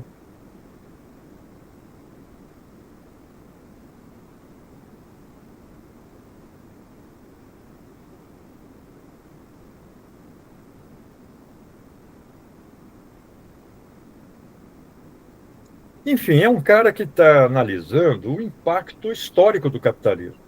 Ele está vendo o capitalismo não como uma forma natural de organização da sociedade, mas como uma forma histórica, e tenta analisar essa sociedade numa perspectiva histórica, nos limites que a análise dele permitia naquele momento, que era um momento muito inicial do desenvolvimento histórico do Marx. Você vê o Capital, o primeiro livro, é publicado em 1867, 20 anos depois. Isso não é pouca coisa.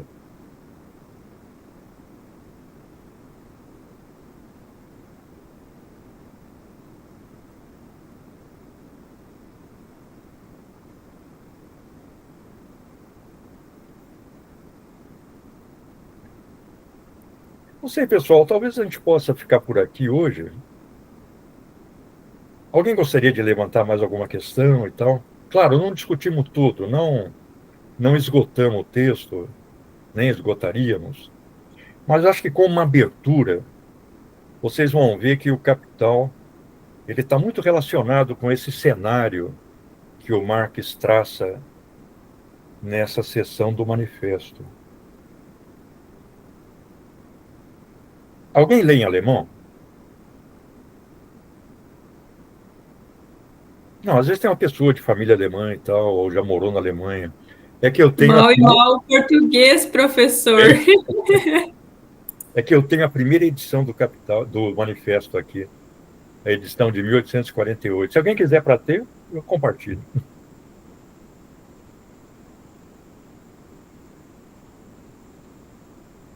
Agora, vejam que o manifesto... Fala, João Vitor.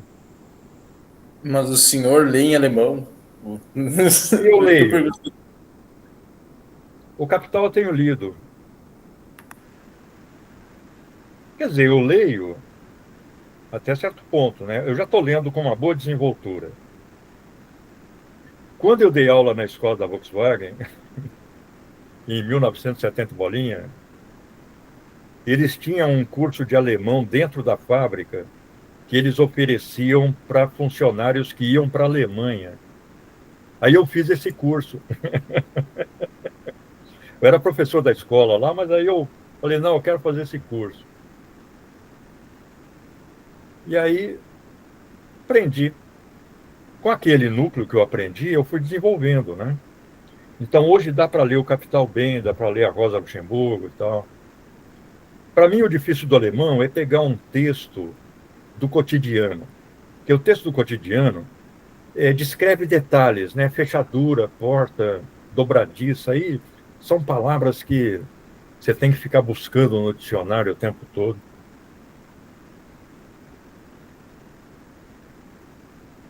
Mas um texto teórico dá para ler tranquilamente. E às vezes, na tradução, há modificações, né? Por exemplo, quando nesse texto o Marx fala daquela primeira formação burguesa que antecedeu a formação da burguesia, ele fala em Faubürger, em alemão quer dizer, eram os burgueses que viviam do lado de fora do muro da cidade. Então, a cidade oferecia direitos para essas pessoas que fugiam dos feudos, mas elas tinham que viver do lado de fora do muro da cidade, acampado lá do lado do muro da cidade, né? E aí as traduções não reproduzem essa peculiaridade histórica, né? Seria o burguês do muro, né? O burguês que a gente diria a pessoa que mora debaixo da ponte, né? Lísia. Professor, tem uma parte que ele fala sobre o idiotismo rural, eu acho. É. O que seria isso? Olha, vamos lembrar que o Lenin também fala, né, do idiotismo rural lá da Rússia. O campo, basicamente, era... Talvez o termo seja hoje politicamente incorreto, né? E talvez ele perdesse de vista as especificidades culturais do campo. Mas ele está pensando em grandes massas que não dominavam a leitura, influenciadas pelas igrejas, e trabalhando um modo de trabalho, em grande medida, pré-capitalista, embora o capitalismo entre rapidamente no campo também, né? A produção rural rapidamente vai se transformar em produção capitalista. Eu acho que qual seria o termo? Um etnocentrismo urbano. Quer dizer, se você não é como eu da cidade, você é um idiota. Se você não é como eu, um europeu, você é um bárbaro. Isso está presente. Eu acho que o Marx tem resíduos fortes desse eurocentrismo, desse urbanocentrismo.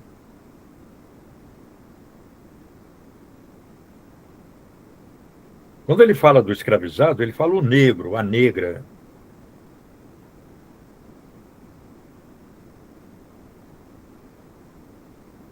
Como nós vamos ver no Capital. Então, eu acho que efetivamente há esse euro-etno urbano centrismo, uma espécie de pedantismo, né, em relação à população rural.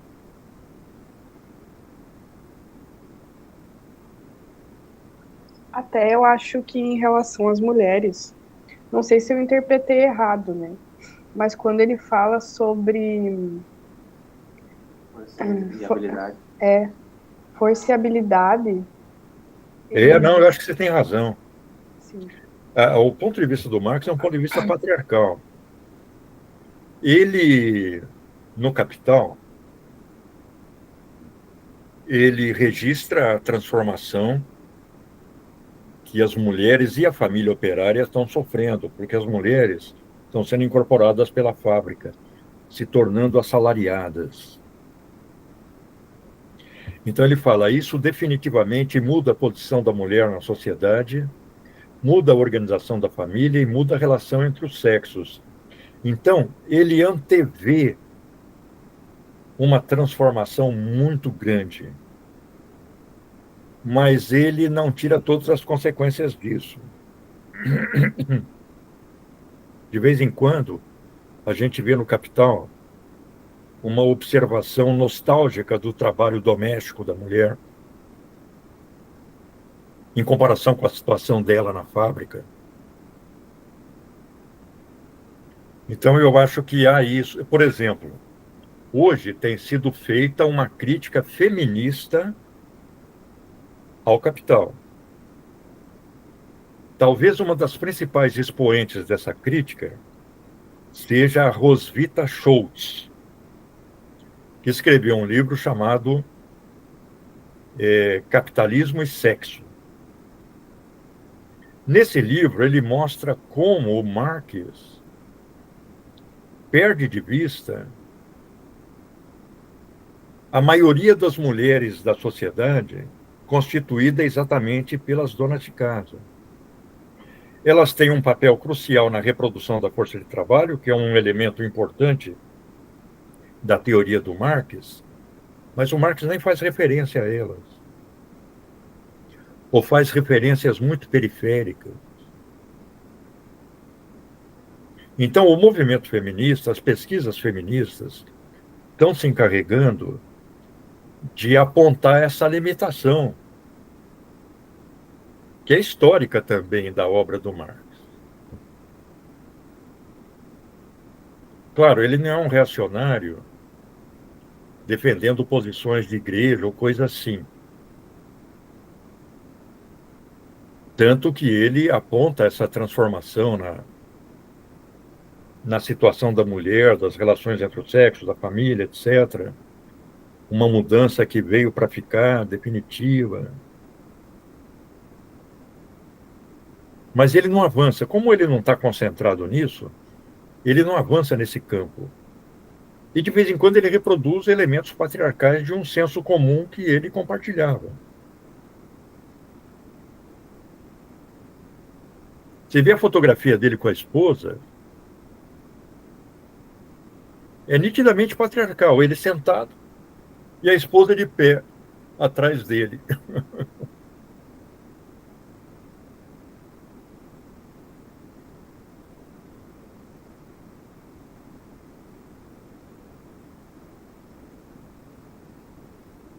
Só que, apesar de ele ser um homem no seu tempo, digamos assim, ele ainda não é um Hegel da vida, né? Que fala que, por exemplo, pessoas africanas são extremamente selvagens, primitivas, etc, etc. Sim, claro, ele reproduz, como o senhor falou, só que ele não vai tão a fundo nessas questões. Tipo... Veja, eu acho que o que desconstrói um pouco esse eurocentrismo do Marx, esse etnocentrismo, etc., é o fato dele identificar essa expansão europeia com a expansão do capitalismo, é a expansão de uma relação econômica que está transformando o mundo.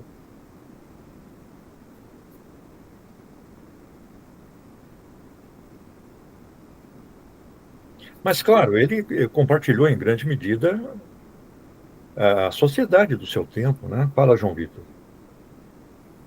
É que, ainda nesse caso, quando ele vai falar do Oriente, por exemplo, ele fala da colonização britânica, por exemplo.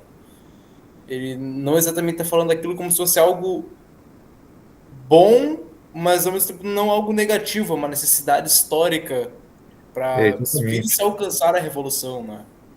Não, no Capital, por exemplo, ele vai descrever a tragédia que representa para a Índia a colonização britânica. Não, mas eu digo no milhares de pessoas morrendo de fome com os celeiros cheios do outro lado. Ou seja, ele não é um defensor da expansão capitalista, ele é um crítico da expansão capitalista. Ele é um crítico do capitalismo. Mas ele está vendo, claro,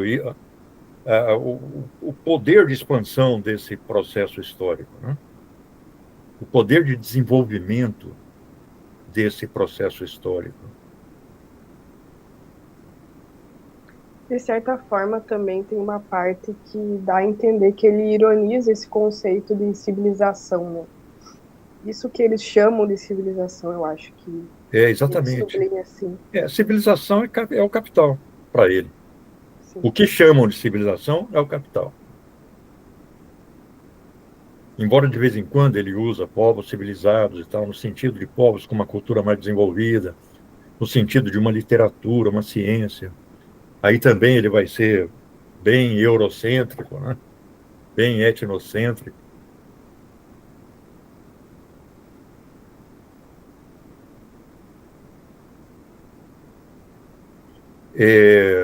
De vez em quando, a gente tem a nítida percepção de que ele está fazendo formulações antissemitas.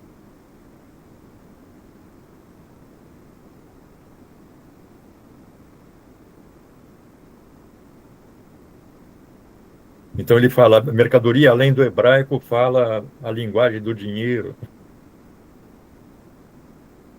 Quer dizer, é uma formulação. Os intelectuais judeus veem nisso um antissemitismo do Marx.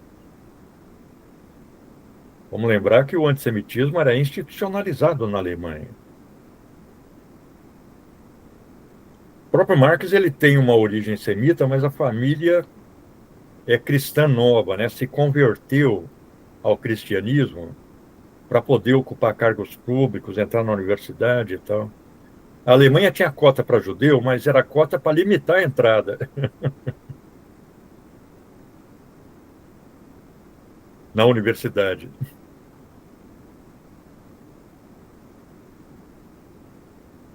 Você vê, por exemplo, O Mundo como Vontade de Representação, do Schopenhauer, que é uma obra quase contemporânea do Marx. Ela foi publicada em 1818, o ano que o Marx nasceu, mas ela começou a ser muito discutida na segunda metade do século XIX. Ela é claramente antissemita.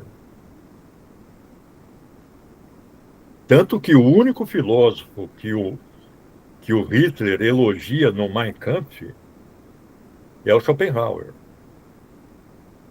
que ele acha que é o maior filósofo de todos os tempos, é o grande gênio da humanidade.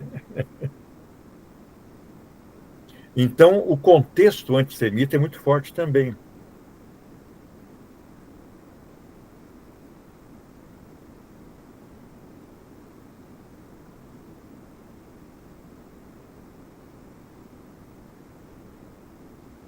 Gabriel e Lucas. Pode primeiro, que eu já falei demais até. Lucas. Tá, beleza. O senhor teria uma ideia de por que o antissemitismo é tão arraigado desde séculos atrás, tipo, ele é presente nas teorias aí do Marx, do Schopenhauer, e como é que ele alcançou esse nível tão grande dele de ser um antissemitismo institucionalizado na Alemanha nazista, etc. Porque o antissemitismo é tão forte ainda hoje na Europa e outros países. Tem livros, Lucas, que fazem um histórico do desenvolvimento do antissemitismo na Europa. Eu tenho um livro aqui chamado Antissemitismo Alemão. O sobrenome é Fontet, é um francês. É um livro muito interessante, porque ele tenta historiar a entrada dos judeus na Europa desde o Império Romano e tal, e como foi se constituindo essa visão antissemita de mundo. A Igreja Católica teve uma responsabilidade enorme na constituição dessa visão antissemita de mundo, aquela perspectiva de que os judeus mataram Jesus, né? Foi reproduzido em larga escala. Os próprios judeus foram perseguidos pela Igreja, pela Inquisição. No século XVI, eram obrigados a se converter ao cristianismo, sob pena de expulsão. Teve a família do Spinoza, fugiu de Portugal e foi para a Holanda. A família do Ricardo também. O David Ricardo, economista político inglês, era portuguesa. Fugiu da Inquisição católica, né? Agora, esse antissemitismo ele vai adquirir contornos particulares em cada país. Na Polônia, na Alemanha. Esse é François de Fontet, o autor desse livrinho, e ele, inclusive, mapeia as políticas antissemitas, cidades que impediam a entrada de judeus, ou só permitiam a entrada de um certo número de judeus, a formação de bairros judaicos, né? Por exemplo, voltando aí ao Dom Quixote, o Dom Quixote é escrito num momento em que o Estado espanhol tinha expulso todos os descendentes de muçulmanos e judeus. Fez uma grande faxina étnica. Aliás, o Dom Quixote é uma grande matriz de faxina ética, de racismo, de estética branca.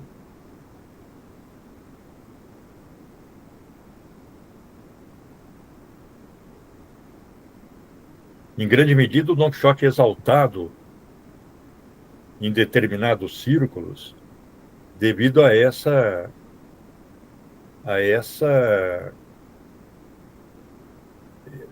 formação, essa contribuição dos Cervantes na formação ideológica dos Estados europeus.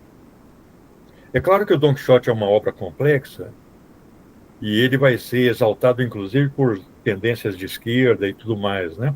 Não é uma obra simples. Mas, por exemplo, quando o Cervantes está falando de beleza, principalmente de beleza feminina, às vezes de beleza masculina, é sempre uma pele branca como a neve, o cabelo louro como os raios do sol. Ou então a valorização dos cristãos velhos.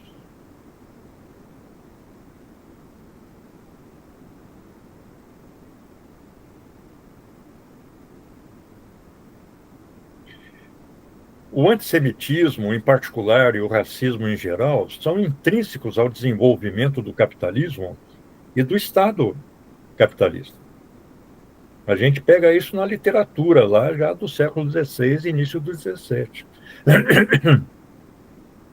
É por isso que eu acho muito instrutivo o Don Quixote. Por exemplo, as novelas exemplares são muito instrutivas a esse respeito também.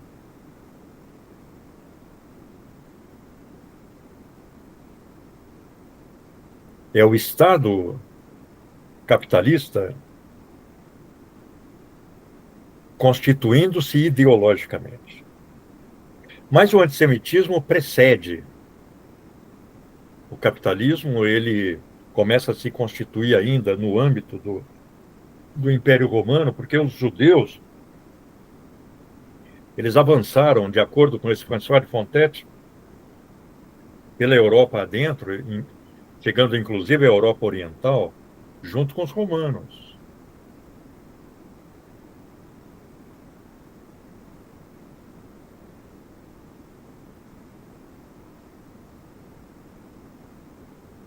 Deixa eu ver se eu acho, só um momentinho, deixa eu ver se eu acho, se ele está por aqui, eu já mostro.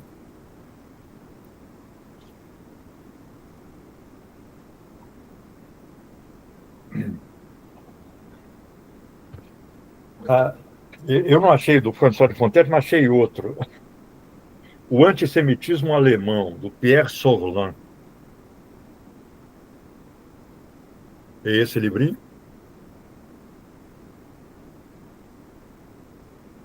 Deixa eu tirar aqui o...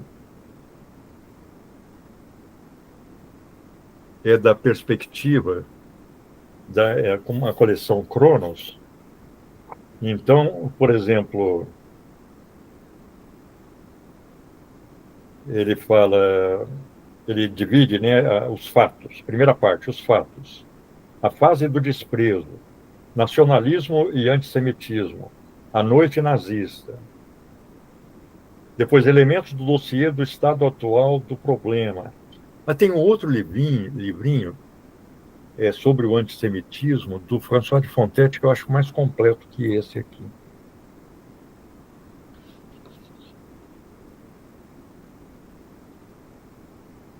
Enfim, tem uma literatura que nos ajuda.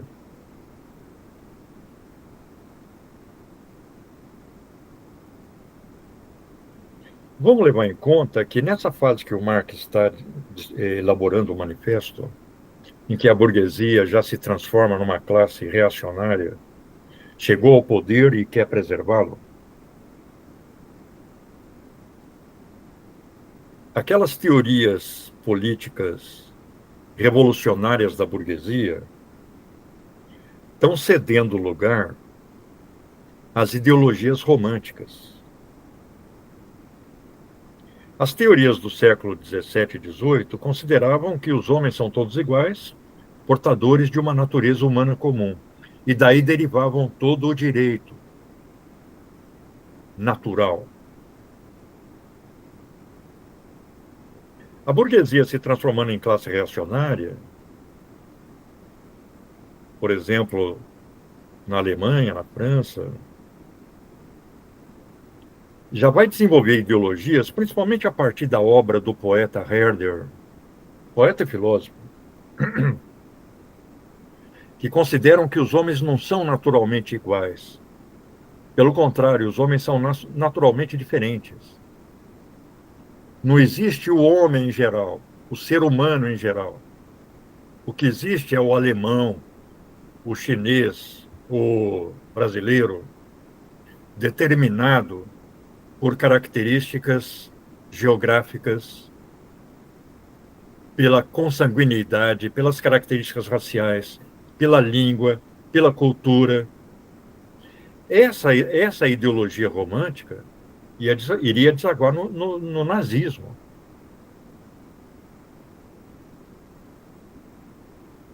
A teoria do Hitler, por exemplo, ela desenvolve debates que emergiram do romantismo. Se confrontando claramente com essa teoria do direito natural, da igualdade natural dos homens. A gente vê o bolsonarismo hoje falando contra os direitos humanos. É essa teoria romântica se confrontando com a ideologia burguesa revolucionária, né? A ideologia burguesa que deu origem ao liberalismo.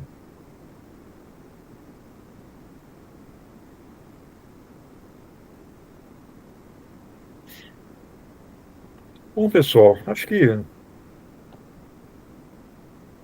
É claro que a gente teria muito que debater ainda. Se a gente for continuar, nós vamos até amanhã. Mas vamos retomar na próxima semana. Aí discutam o dia. Se for segunda-feira a melhor, a gente já não marca para a próxima. Talvez a gente possa marcar para a próxima segunda, que é só um prefácio que nós temos para discutir. É um texto curto. Ou então, se vocês acharem muito em cima, nessa próxima segunda, a gente faz o próximo encontro na outra segunda. Então, eu fico aguardando o horário. A partir das 19, melhor para mim. Mas segunda-noite é um dia que é tranquilo para mim. Eu acho que o horário fica bom para todo mundo chegar em casa, né? Às 19h30, né? Por aí. Legal. Aí claro. a gente sai da aula às 6 horas, né? Ou perto das 6, aí até. Claro. Dá para chegar em casa, tomar um banho, jantar, descansar um pouco. Uhum. Então tá, pessoal. Então tá, professor, gente, muito obrigada, foi muito bom. Não, eu que agradeço, foi muito bom o debate. Eu acho muito interessante esse questionamento, né, dos textos do Marx. A gente aprende questionando, né? Falou, pessoal. Boa noite a todos. Então, tchau, boa noite. Fico aguardando. Boa noite, prof. Tchau. Tchau, até mais. Tchau, prof. Boa noite.